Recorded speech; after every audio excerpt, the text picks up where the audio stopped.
Isang bagong pelikula ang aabangan mula sa dating child star na si Cyril Manabat at Saijan Haranilla.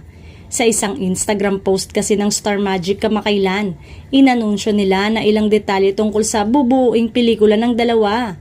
New film in the works for Saijan Haranilla and Cyril Manabat. The former child star recently teamed up to Fly Blackfire Entertainment's Gorion, sad sa caption. Dagdag pa nila, watch out for more updates on the film. Umani naman ang post ng samot-saring reaksyon mula sa mga netizen. Saijan and Cyril are part of my childhood. I'm so happy to grow up with them even though I don't meet them personally. Best of luck to them, say ng isang netizen. Bagay sila mag-romcom.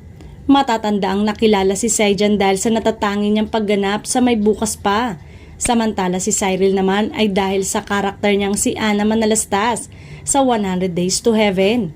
Muli silang nagsama kamakailan sa 2023 hit primetime series na Senior High na nagkaroon pa ng sequel.